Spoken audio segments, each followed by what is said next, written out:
Assalamualaikum warahmatullahi wabarakatuh. Waalaikumsalam warahmatullahi wabarakatuh. Alhamdulillahilladzi hadana li hadza wa ma kunna linahtadiya laula hadanallahu. Rabbi shrah li sadri wa yassir li amri wahlul 'uqdatam min lisani yafqahu qawli. Bagaimana kabar kalian hari ini? Baik. Alhamdulillah semuanya dalam keadaan baik tanpa kurang satu pun. Baiklah, pada minggu ini kita akan melanjutkan materi kita terkait fikih kelas 9. Sebelum itu saya ingin bertanya, apakah semuanya hadir dalam pembelajaran kali ini? Tidak. Tidak? Ya. Oke, alasannya apa? Sakit. Ya. Semoga teman-teman kalian yang sakit itu diberikan kesembuhan oleh Allah Subhanahu wa taala. Amin.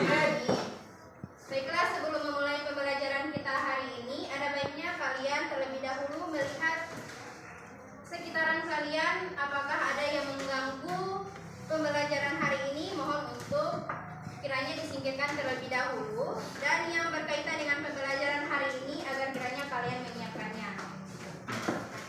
Baiklah, sebelum memulai pembelajaran kita pada hari ini, ada baiknya kita awali dengan berdoa terlebih dahulu. Untuk itu, kepada ketua kelas, silakan pimpin doanya.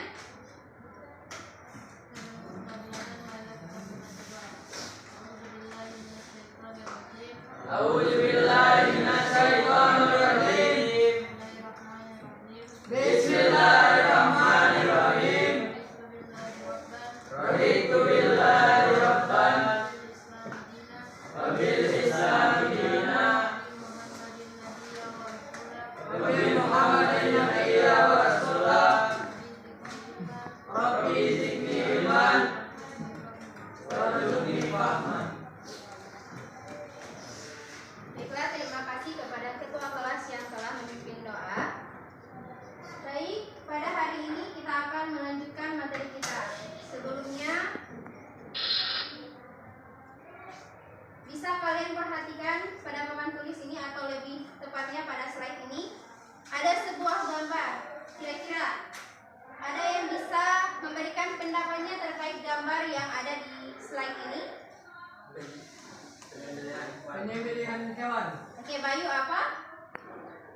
Gambar ini bercerita tentang Penyembelihan hewan. penyembelihan hewan. Rizky, apa? Kurban. Nah, jadi pada gambar ini itu menceritakan tentang kegiatan penyembelihan, atau lebih tepatnya kurban. Nah, terkait hal ini, jadi pembahasan kita pada pertemuan kali ini adalah tentang kurban dan akikah.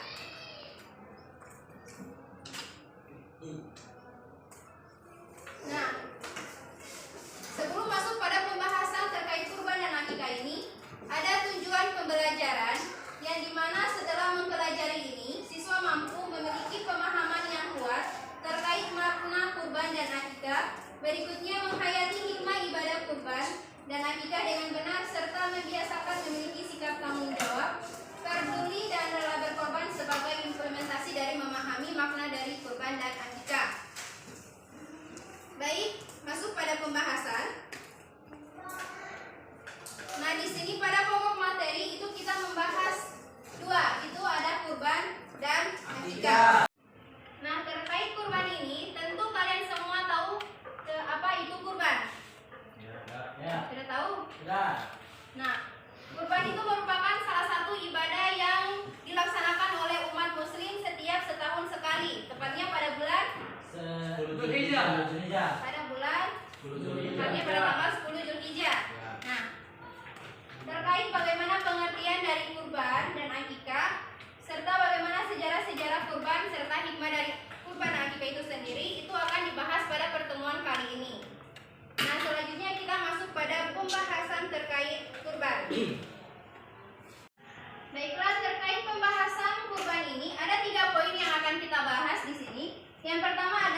pengertian kurban, berikutnya sejarah dari kurban, dan yang terakhir adalah hikmah dilaksanakannya kurban. Baiklah, kita masuk pada pengertian kurban.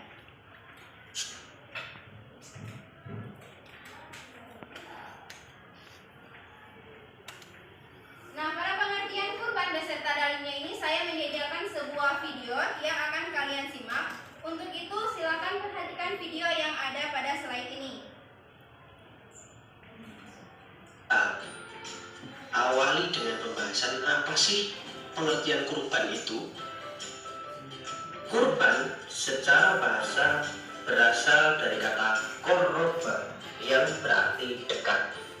Secara syariat, kurban artinya ibadah dalam perintah untuk berkurban itu ada pada surat Al-Kautsar ayat 1 sampai 3 yang berbunyi A'udzu billahi minasyaitonir rajim. Inna a'tainakal kautsar fasholli rabbika wanhar inna syani'aka huwal abtar. Oke, itulah penggalan video terkait pengertian kurban beserta dalilnya.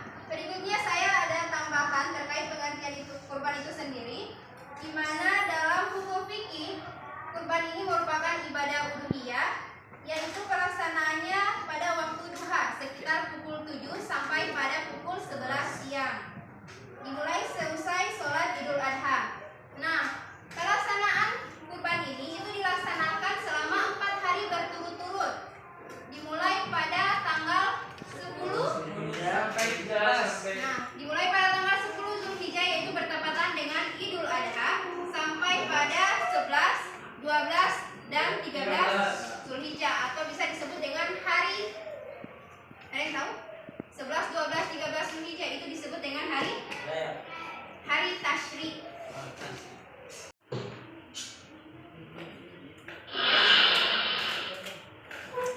Baik, kita masuk pada sejarah dari kurban. Ada yang di sini sudah tahu bagaimana sejarah dari kurban? Ariel, silakan.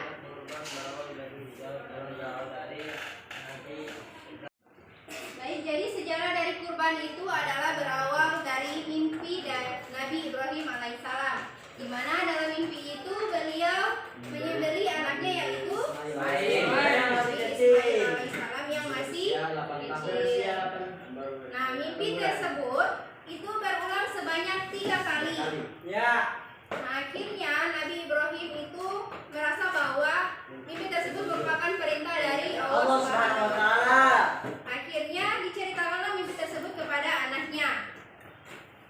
Nabi Ismail pun tanpa ragu akhirnya menyetujui hal itu dan mengatakan kepada ayahnya untuk segera melaksanakan perintah tersebut.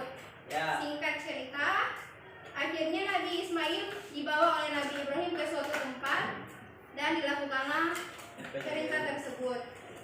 Nah, sebelum Nabi Ibrahim menyembelih Nabi Ismail, dengan kuasa Allah menggantikan Nabi Ismail dengan seekor domba yang besar. Akhirnya domba tersebutlah yang disembelih oleh Nabi Ibrahim. Nah, peristiwa tersebut akhirnya diabadikan dalam Quran, tepatnya pada Quran surah As-Saffat ayat 104 sampai pada 111. Nah, itulah sejarah singkat terkait kurban. Berikutnya, kita masuk pada hikmah dilaksanakannya kurban. Nah, terkait hikmah dilaksanakannya kurban ini ada video yang akan menayangkannya. Untuk itu silahkan kalian simak. Berikutnya adalah hikmah berkurban, terutama sunnah Nabi Ibrahim alaihissalam. Yang kedua, kurban sebagai sarana takarrub untuk mendekatkan diri kepada Allah Subhanahu wa Ta'ala. Yang selanjutnya yaitu kurban pada hari raya Idul Adha itu menghidupkan makna takbir yang biasa kita baca pada tanggal 10 sampai dengan tanggal 13 Zulhijjah. Itulah hikmah dilaksanakannya kurban. Kira-kira ada yang bisa mengulangi apa saja hikmah dilaksanakannya kurban? Rizky, silakan.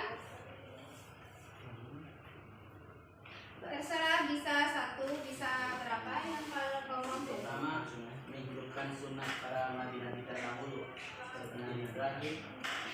Lalu yang kedua sarana takarub. Yang ketiga menghidupkan makna takbir. Yang keempat mengajarkan sifat dermawan, dan yang kelima membunuh nafsu kerimbangan. Oke, itulah hikmah dilaksanakannya kurban. Nah, berikutnya kita pindah pada pembahasan terkait akikah. Nah, terkait akikah ini ada 3 poin yang akan kita bahas. Itu yang pertama, pengertian dari akikah, sejarah akikah, dan hikmah dilaksanakannya akikah. Yang pertama kita masuk pada pengertian dari akikah. Nah, di sini ada video. Untuk itu silakan kalian simak terkait pengertian akikah dan dasar hukumnya.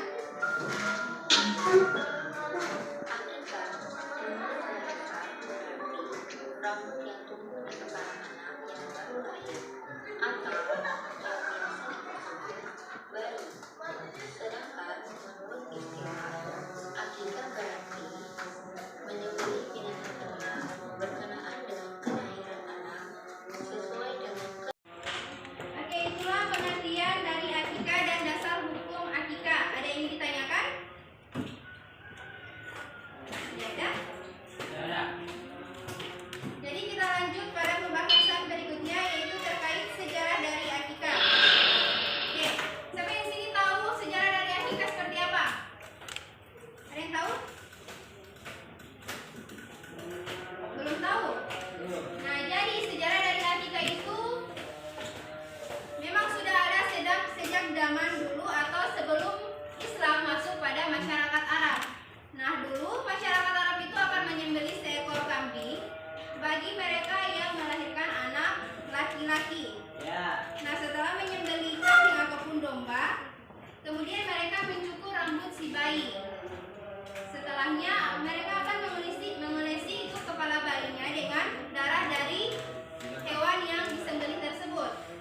Nah, setelah Islam datang ataupun Rasulullah datang, itu Rasulullah mengganti kebiasaan tersebut, khususnya pada bagian bagaimana mereka mengolesi kepala bayi dengan darah hewan, itu digantikan dengan mengolesi air dari minyak, dari bunga-bungaan atau wangi-wangian, ataupun dari minyak yang wangi.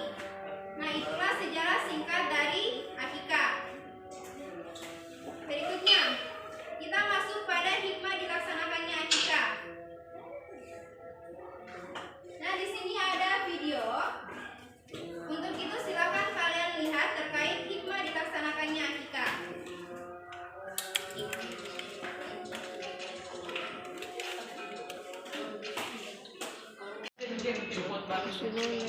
bagi kedua orang tuanya kelak pada hari perhitungan. Memberikan syarat dari kedua orang tuanya dengan akikah. Akikah sebagai sarana menampakkan rasa gembira dalam bangsa masyarakat yang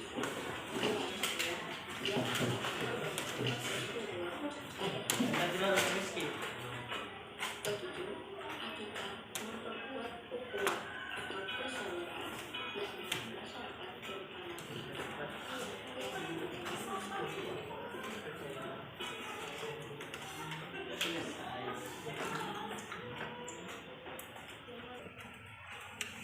Baiklah, itulah penjelasan terkait hikmah dilaksanakannya akikah. Nah, berikutnya saya akan membagi kalian ke dalam beberapa kelompok, di mana kelompok 1 itu membahas terkait kurban dan yang kelompok 2 itu membahas terkait akikah. Untuk itu silakan kepada teman-teman yang bagian sini untuk bergabung membentuk sebuah kelompok, dan teman-teman sebelah sini silakan membentuk sebuah kelompok.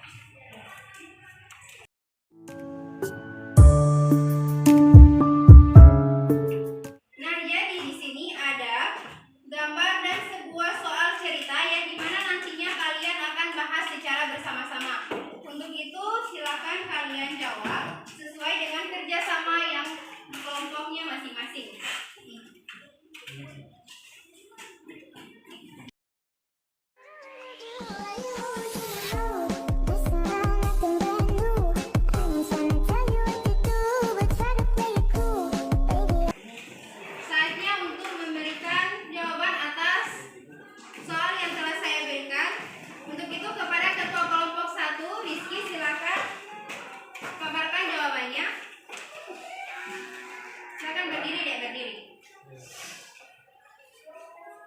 Menurut kami dalam gambar ini juga kami Di dep 3.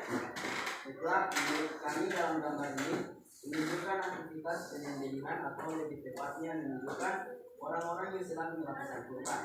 Selain itu juga dapat kita lihat dari binatang yang sedang disembelih. Jawaban yang nomor 2 adalah bagaimana dalam Quran surah Al-Kautsar ibadah kurban ditetapkan sebagai perintah. Sehingganya sebagai seorang muslim sudah semestinya kita melaksanakan perintah tersebut. Terlebih bagi seorang muslim yang balik, berakal dan mampu. Hukum berkurban adalah sunnah muakkad atau saat dianjurkan. Rasulullah mengecam keras umatnya yang mampu namun tidak melakukan. Terima kasih kepada kelompok 1. Itulah jawaban dari kelompok 1. Berikutnya saya persilakan kepada kelompok 2. Ketua kelompoknya Ariel untuk memaparkan jawabannya.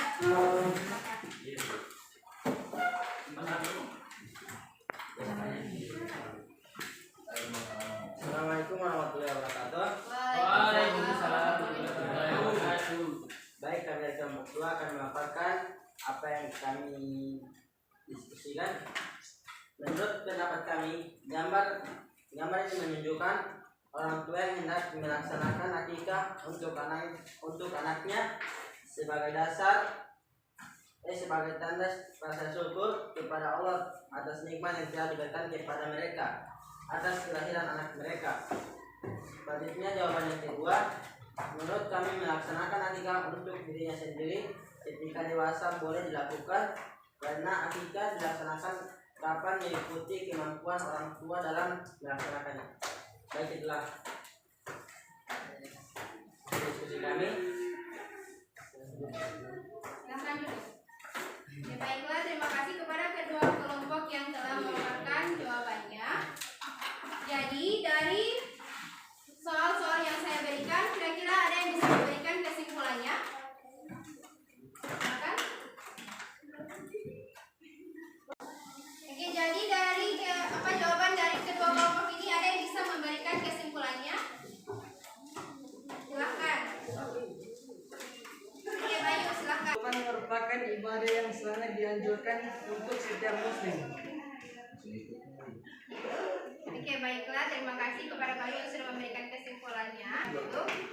Nah, jadi terkait soal yang saya berikan tadi dapat kita simpulkan bahwa kurban itu merupakan salah satu perintah yang dianjurkan oleh Allah Subhanahu wa taala kepada umat muslim.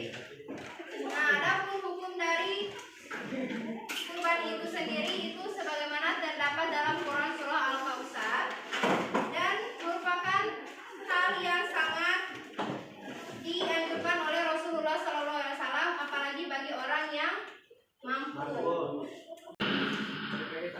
Oke, berikutnya perbedaan kurban dan akikah.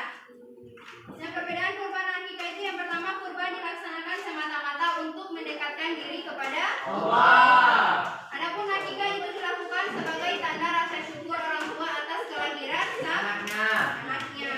Berikutnya, daging kurban itu dibagikan dalam keadaan mentah, sedangkan akikah itu disunahkan dibagikan dalam keadaan masak. Yang terakhir, syariat kurban dilaksanakan setiap tahun di bulan Dzulhijjah, sedangkan akikah sekali seumur hidup. Nah,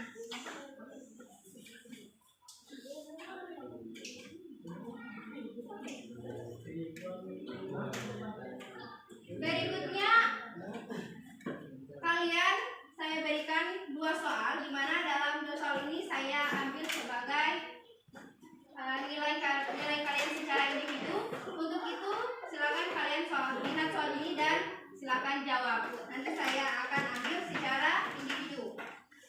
Silakan.